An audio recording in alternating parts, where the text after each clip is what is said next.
Hello everyone in YouTube land. So, just wanted to give y'all a shop update.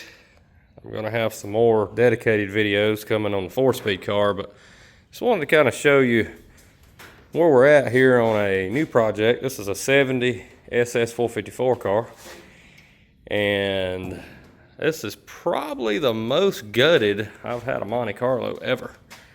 We've got the roof off, quarters off, both outer wheelhouses off.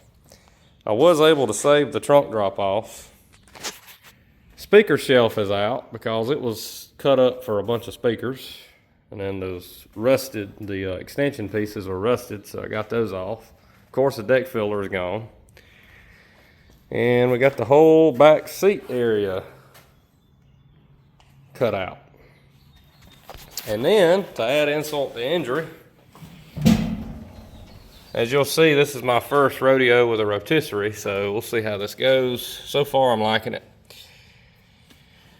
Guy that owns this car bought a rotisserie, brought it over. I'm like, yeah, we'll give it a shot. So at times, when it first come over here, it's kind of a little intimidating because it's like, well, how do I use this thing? But once you get more used to, okay, I need to get to something, spin the body one way, spin the body the other way, it makes it real easy, because now with this floor pan cut out, I can literally get over in here and stand and work on this package tray. Now, of course, if this wasn't bad, or certain cars, you might not even have to do that, but it makes it working under the car a lot easier.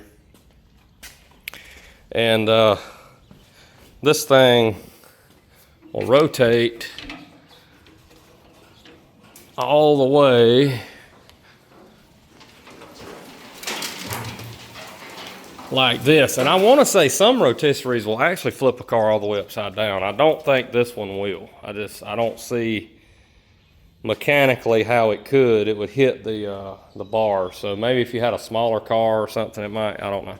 I don't know a whole lot about rotisseries, but I wanted to kind of show you the mess we encountered here, where I guess rats had got down in here and just peed, and I had to cut out all kind of rust. Looks like I still need to grind some more out there, but I got a little more work to do there. But it even ate up the bottom part of the window frame area here for where all your power window motors and all that stuff go. So car's power window, power door lock car, so it's pretty loaded with options. Fiber optics, tack dash, tilt wheel, bucket seats. It's pretty loaded. So just kind of wanted to show you.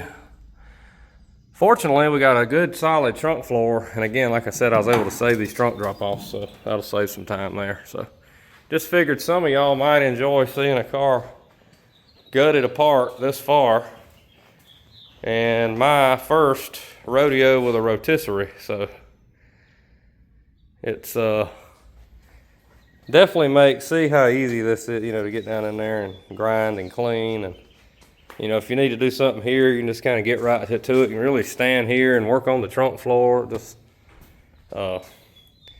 makes things easier. The only thing it makes more difficult is an area like right here if you're trying to sand or even paint. Of course, I'm not painting no car on no rotisserie. That's a no-no, unless paint firewall, floors. It would even be difficult to paint the firewall because you can't really get in here with a paint gun. So I'll probably wait and do that. At least put final paint on there after the car's back down on the chassis. But that's a lot of body work, a lot of work to do between now and then. But we're using all AMD parts: roof, quarters, outer wheelhouses, package tray. The only parts that's not AMD is the extension pieces that goes from here to there. So when you buy the package tray, unless you buy the entire package tray, it goes all the way under the back seat. It does not come with these. So these are speaker panel side supports. I believe these are made by Goodmark. Whoever makes that little CHL name. I think there's a lot of private label. These are, I think these are Summit. Might have even been Summit brand. These go down in here like this. And wrong side.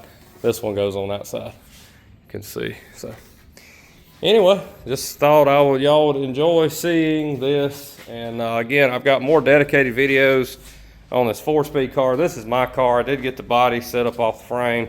Of course, we got a lot of rust to dig out, and we've got either to make a decision to try to fix this chassis, it'll be a lot easier if I can just get another frame and prep that frame and then set this body on that prepped frame, because it's kind of a pain grinding and sanding and painting on a frame that's under a car. So if I was to get lucky enough to get this car back down on the chassis, if the customer's ready, then maybe I could put this car on this, and that would free up that frame. So we'll see. So anyway, thanks for watching. Restoration inquiries in the video description. Doing real well here at the shop. Got plenty of work to do, but I always consider pretty much what I'm down to now is 70, 71, 72 Monte Carlos. Pretty much I've got a steady stream of those coming in.